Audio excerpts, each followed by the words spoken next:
Here we are, U2 with or without you, and I've been playing some legends. And for me, we got a legend in this morning, Cameron Cairnduff. Good Dougal, morning. thank you very much for having me. Very much appreciate it. It's an absolute pleasure. Now, we're going to talk about a subject, really, that is, I suppose my question really, AI, is this something that we should be scared of, or is it something that we should embrace and use it to its full advantage, perhaps? Well, I think it definitely depends on your experience and your awareness of technology. My mum is still terrified of her phone. So, that's not exactly a new piece of technology. But every time there has been a disruptive piece of technology, whether it's the cars that replace the horses, or even, the telephone, it's always been quite hard to get people to adopt it. Now, the difficulty we've got with AI is it almost seems like it's the end. And what I mean by that is that what AI essentially is, it's basically like a supercomputer that can speak to you. It's basically a librarian robot that can read every single piece of information in the world. And then when you speak to it, it understands exactly what you're trying to come up with. I think one of the problems with that possibly is we have presenters, we have singers, and we have things like that, is when AI presents it as that person. Mm-hmm. Yeah. Well, I've got a little demonstration for you, Dougal. Okay, thank you. My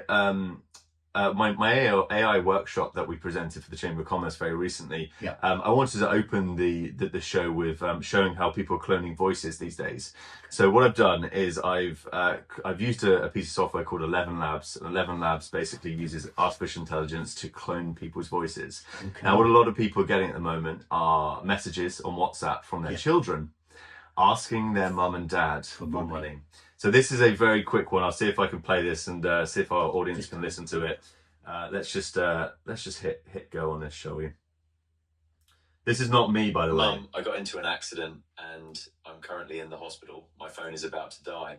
I really need to transfer some money to me, so if you don't mind, I'll send you my bank details. Just need about $5,000 to cover the insurance. I promise I'll pay it back.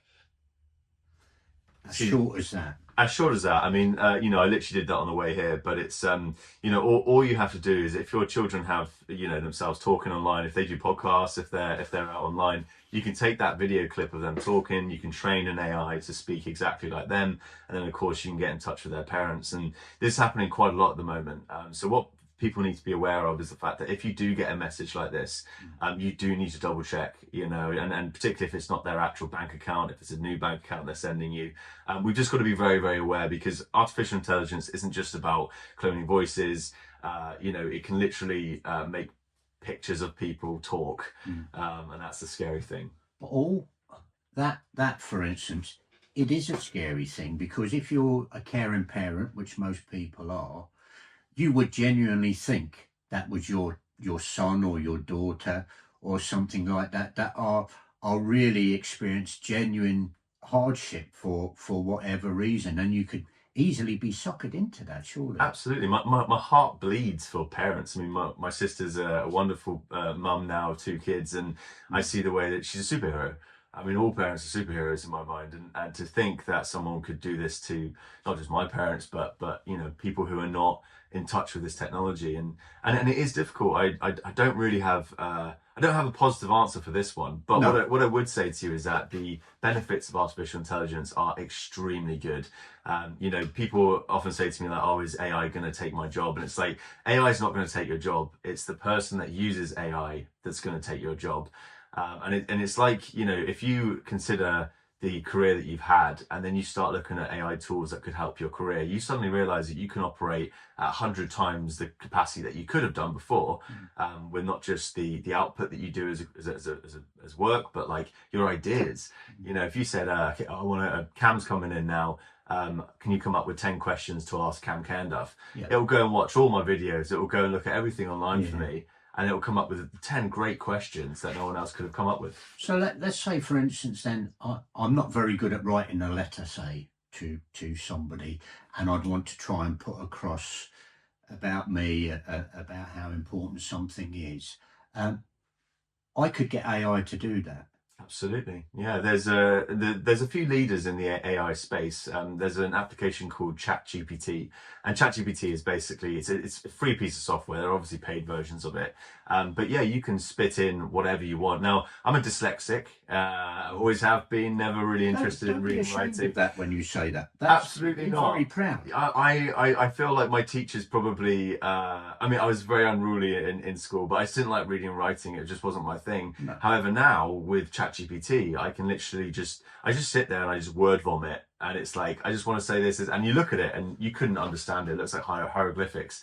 But So then it sorts it out for it you. sorts out for you, yeah. And not only that, you can say, you know, I want it in the style of, you know, J.K. Rowling, or I want it in style of Winston Churchill, you know, or I'm trying to speak to someone who's very busy, very important, and it will shorten it really, really concise for you. So it's a communication tool as well. And I think that's why if your audience are interested and you have an iPhone or an iPad, if you go onto the App Store and download ChatGPT and just start playing with it really, and just start sort of asking it questions. So am I right in thinking then, Cameron, that it's not necessarily AI that we should be scared of, but some of the people that are using it? I would say it's the people that are not using it that you should be afraid of. Really? Because, you know, knowledge used to be something that was hard to come by. You used to employ consultants for tens of thousands of pounds, or you used to know a guy down the pub that knew a guy that knew this. Well, we already knew that when the internet came out, we could Google search anything. Yeah. Well, now it's the ability to Google search, well, not Google search, but use AI to search absolutely anything out there and then like make it applicable to your situation. So for example, I mean, Alderney has forever had, you know, this group think, you know, like you go into a pub and you figure out what's the big problem in Alderney, and everyone just gathers around. We're all problem. politicians, aren't we? Everyone's a politician, right? So what I did last year when this piece of software really sort of came out properly is I built a custom AI tool. So I built the States of Alderney AI, which is our perfect politician. I downloaded all of the documents I could find on the States of Alderney website, all the Hansard reports, all the health reports, the financial reports, and I put it into its own custom AI tool. And then what I can do is I can actually have a conversation with it. And this thing is literally cleverer than all of our states members put together, because it knows absolutely every piece of information that we could possibly have. So let me do a quick demonstration. So for the people listening, I'm just going on to ChatGPT. I'm going on to the States of Alderney AI, and then I'm going to press this little button here and I'm going to speak to it, if it will speak to me. Hello AI, would you be able to tell me in very short details about some of the problems that Alderney is currently facing? Hello. Alderney's facing a few challenges at the moment. The main ones include an ageing population, limited job opportunities, and a reliance on tourism. There's also a need for better infrastructure and connectivity with the mainland. On top of that, some concerns about economic sustainability. Thank you very much. So you've done that in seconds. Yeah, I mean, it took me a long time to download all of the data. AI is trained on data, and if that data is wrong, or if you can't get the data, it's not going to be as powerful. But this is kind of the point, is that if our politicians right now are just, you know, waking up every day and, you know, going for their little stroll and thinking inside their head about what Alderney, you know, needs, it's not actually embracing the ability to use this technology. You know, not only are we now able to find out all of the issues that Alderney's having by the data we've got, but we can also come up with all the solutions to it as well. So you can sit and have a great conversation about, okay, well, how do we attract new young families? And the first thing it will tell you is do digital marketing. You know, and of course, is that something that the States of Alderney have decided will become priority? Connectivity is another one. Well, you see, yeah, but that's the thing. We know about connectivity. Everyone knows about the runway. Everyone knows about this. But what happens when we get so concerned about one thing is that we miss out on everything else. Yeah. You know, and I'm not an expert in runways. I have no idea. And so don't put me to work on that. But, you know, I'm a digital marketing expert. So am I not, you know, useful in this island? Well, I mean, I've been here 2 years now and I haven't been able to get through, you know, to anybody in the States. Well, let me just say that you are very useful to this island, because the work that you've achieved over the years that you've been here, when you did your skateboard tour around Alderney, and you've done other things, and you've done the school and everything. I mean, you've now had over 1 million hits. That's it. All of the videos combined have had over 1 million hits. The school, the St Anne's School campaign, we on 500,000 people have watched that video, and 30,000 people have clicked on St Anne's School's website, which basically means that there are people interested in moving to Alderney. But of course, there's a lot of pain points, and some of those pain points of the high costs, the lack of housing, they can be solved with more storytelling. You know, you don't just market to someone once. You know, you've got to keep showing up every week to tell them why Alderney's great. So, you know, I have been here 2 years now, and I've been really trying to help the states of Alderney understand this technology. I sent this AI to all of our states members, to our president, Mr. William Tate. Not a single response. And when I saw William in the street, he said, "I'm sorry I didn't respond to you. I just don't understand it." You know, now the irony is I also sent this to the Jersey politicians and the Guernsey politicians. Of course, the Jersey politicians said, "Can you come over and do a workshop for us?" So you've been invited over to Jersey to go and explain really what you've tried to explain in Alderney. That's it. But I don't want to do it for the other channel lines. If I'm being really honest with you, I mean, this is our secret weapon. You know, like if we're going to, you know, I guess, you know, come back from a bit of an economic slump, if we're going to protect Alderney for the future, then we need to start moving on Alderney, you know, and the other channel islands have similar problems to us, but ours are coming a lot quicker. Okay. Now, there are things to say about embracing this or being scared of it. With health, for instance, with things like, with AI, there seems to be a way now of detecting cancers a bit earlier or finding out all the different types of cancers and how they can almost preempt that and do something about it. So that's got to be to our advantage, hasn't it? Absolutely. Every single industry is going to have an AI transformation.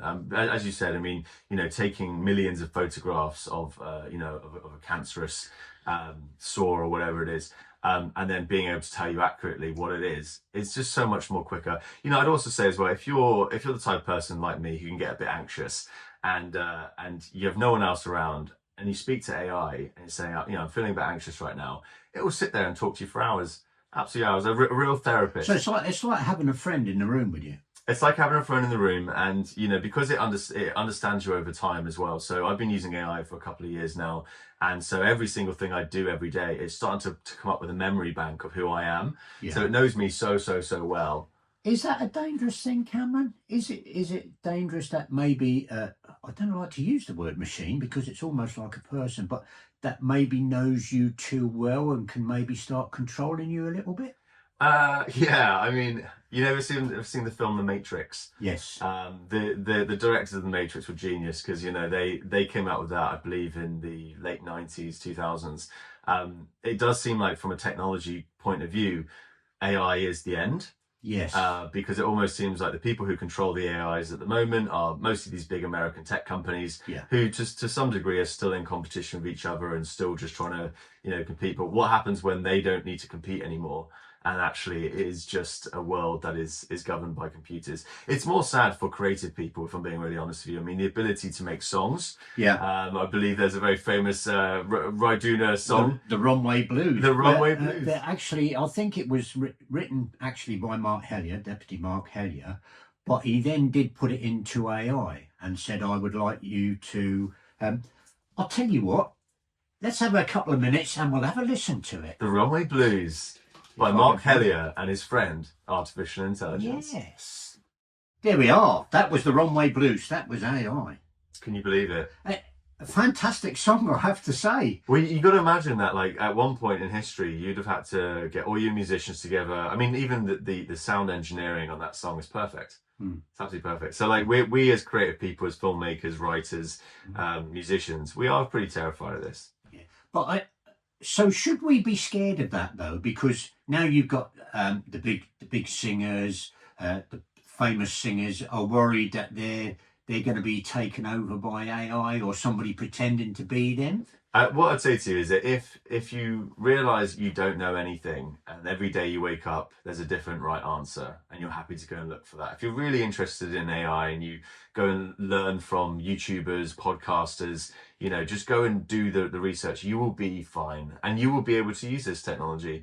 But if you're somebody that actually doesn't think that self-education is important, you're in for a real problem. Okay. Well, I've just had a text in actually from a good friend, Jim Saunders. "Hi, Big Jim.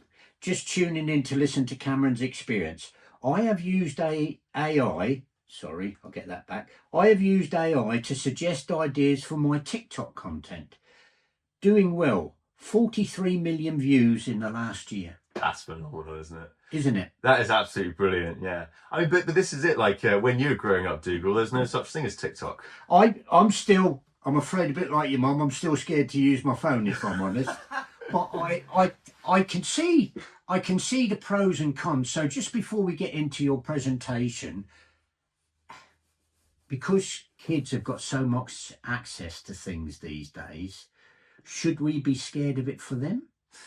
I don't think so. I think that you'd be more afraid if you held this technology back from your kids. You know, it's not fair. Like they're growing up in a completely different age. You know, the ability to make videos and put them on YouTube is now a full-time career. You know, if you have 500,000 subscribers on YouTube, you're making about £100,000 a year in ad revenue. Now, if you said that to your careers advisor or your parent, and you're a kid, and your parent says, no, go get a normal job, and your kid's really showing interest in TikTok and Instagram and stuff, and you're saying to them that you shouldn't do this because I never did this. Okay. So tell us about. We haven't got very long left. So tell us about your presentation. Why did you do it? How did it go? Yeah, so I've been trying to campaign to get digital marketing going on Alderney in many different avenues, and every time I come away from a meeting, I tend to speak to AI for about an hour just to calm myself down. And AI suggested that maybe I should go and speak to the Chamber of Commerce. So obviously I know the guys at Chamber of Commerce, and I went and I told them my woes and problems and told them about AI, and they said, well, why don't you do a workshop for us? And so this week in the Georgian, we had about 30 people from the Chamber of Commerce, businesses, politicians. We had Stuart Clark, the chairman of the Economic Development Committee, and Jeannie Cameron. They both turned up and were absolutely amazed by a 2-hour workshop showing them all the latest tools that we as an island could use and what people could use in their businesses.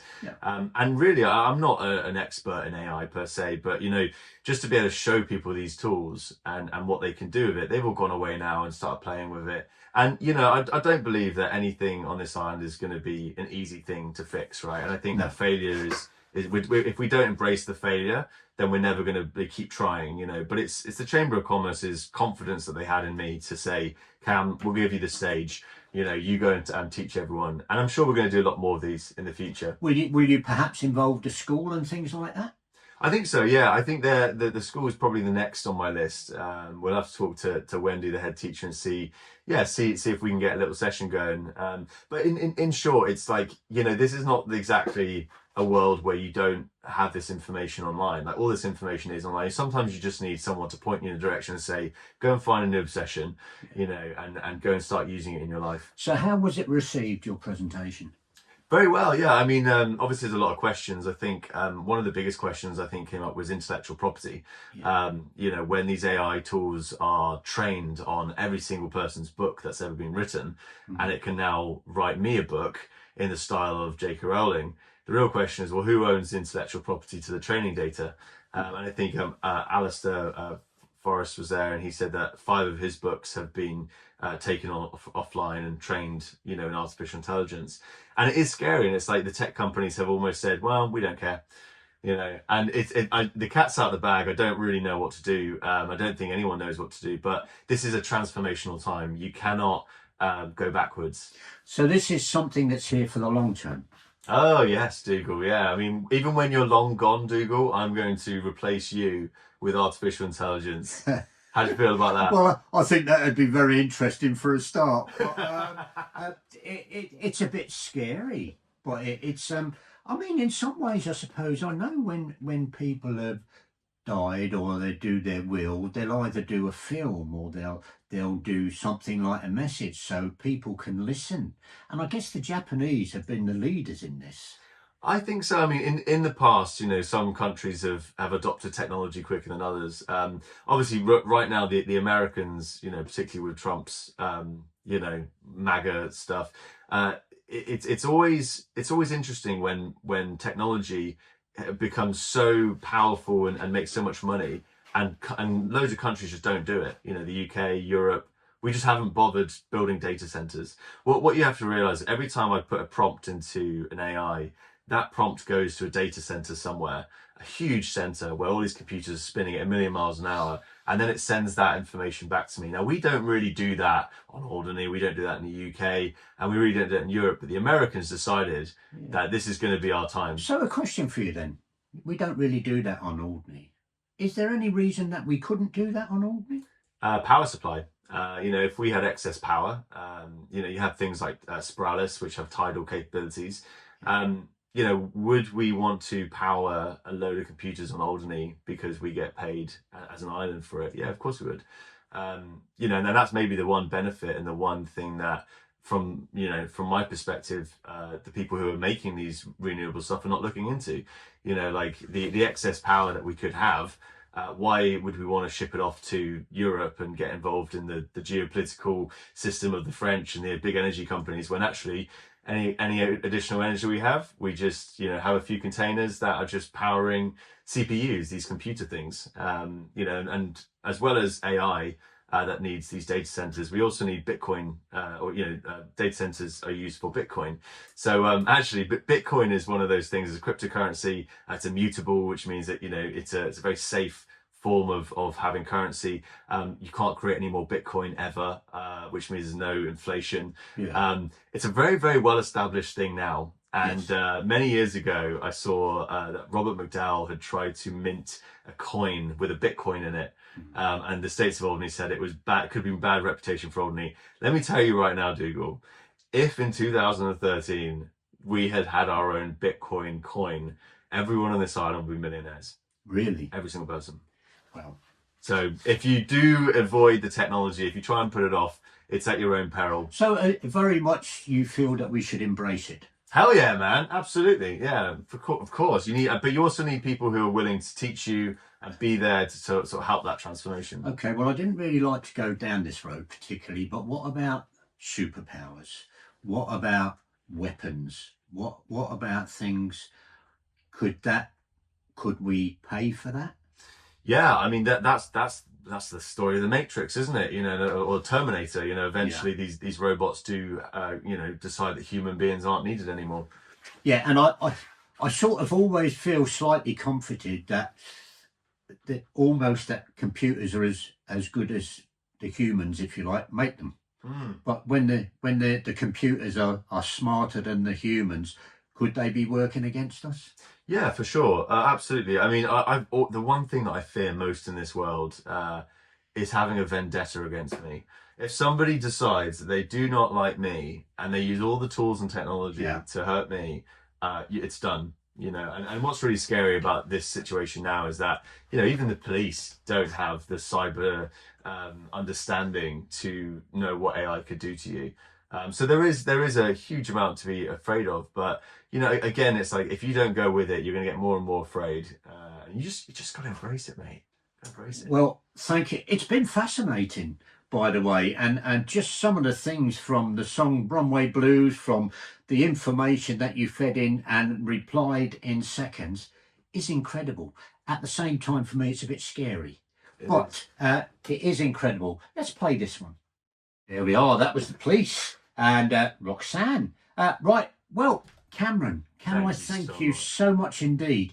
What a very we're going into another song now. Yes. What a very interesting subject. Why, I really appreciate it. I think it leaves me more questions than answers, probably. But that's the whole thing, isn't it? That's it. Well, why don't you go and have a nice long conversation with AI tonight? Well, really assess yourself, Dougal. Maybe try that.